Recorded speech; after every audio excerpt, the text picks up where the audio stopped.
Rafael Miranda, Atlético vai para o Maracanã. Poderíamos dizer que o Flamengo jogou uma final e o Atlético jogou uma partida, ou não, ambos jogaram a final? O que só o senhor viu?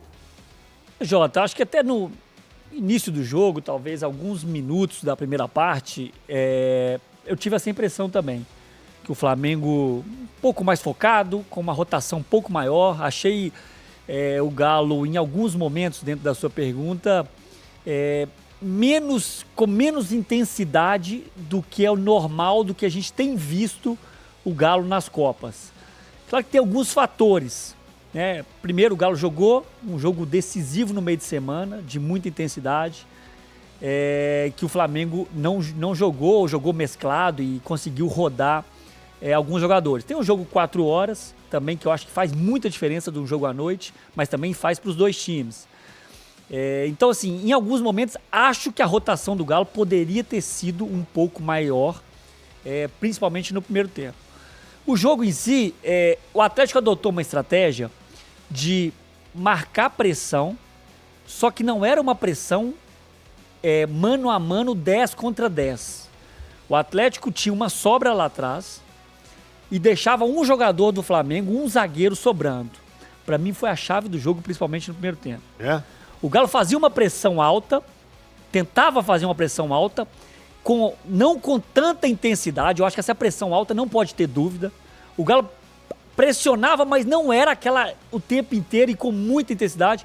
E deixava ou o Léo Ortiz ou o Léo Pereira sozinho, porque você tinha os dois zagueiros, mais o Araújo como primeiro volante, para Hulk e Paulinho. Então o Atlético tinha 2 jogadores contra os 3 do Flamengo e o resto, todo mundo era na individual com o Batalha sobrando, ou o Alonso.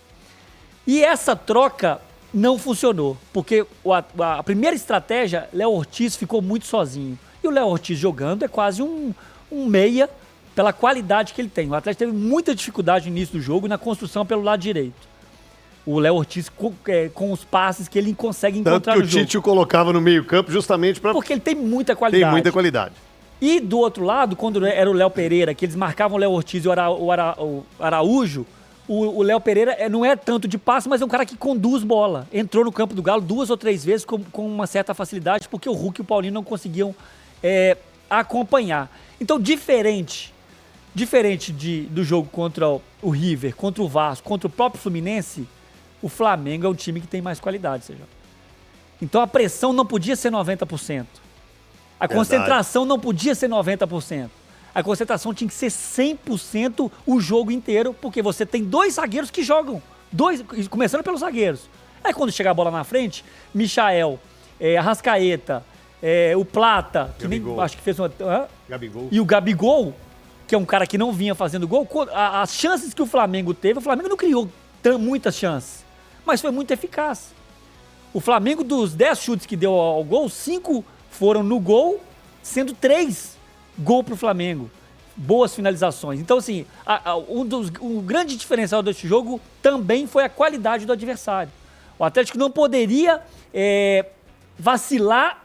Eu acho que contra o Vasco, o Atlético vacilou algumas vezes, contra o próprio River vacilou algumas vezes, mas o Flamengo não deu essa oportunidade pro Galo. E aí, toma os 2 gols, pressão que não foi encaixada nos 2 gols, depois um erro que o Alonso tenta deixar impedido o Gabigol e o Lianco não sai, aí eu não sei se era combinado de sair e o Lianco não saiu, ou se o Alonso, como era marcação individual, ele deveria ficar no Gabigol até o final da jogada e não ficou. No segundo tempo, o Galo se joga mais, aí sim o Galo pressiona mano a mano, os 2 atacantes com os 2 zagueiros, cada um com o campo inteiro sem sobra, o Galo consegue fazer uma pressão melhor, toma o 3º gol no erro individual do Zaratio.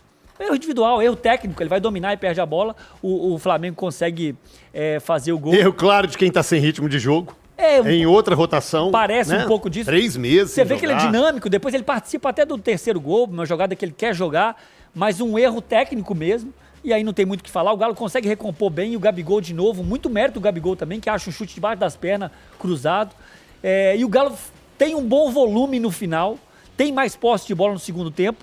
E aí a chave do jogo, pra mim, CJ, gol do Kardec e mais do que o 3-1, a pressão que o Galo fez no Flamengo, mesmo não criando grandes chances, termina o jogo com a sensação de que se tivesse mais alguns minutos, o Galo poderia fazer o 3-2 até empatar. E essa sensação que deixou, eu acho que traz o jogo para Belo Horizonte muito em aberto. O 3-0 eu era capaz de falar para você que estava liquidado. Se termina 3-0, com o Galo criando pouco. O gol do Kardec e aquela sensação que poderia fazer o 3-2 traz o mental do Galo com muita esperança, e o Flamengo, assim, os caras quando apertaram nos causaram dificuldade. Então, por isso, eu acho que o jogo está muito aberto. A volta, o Atlético, apesar do 2-0, ainda tem muita chance.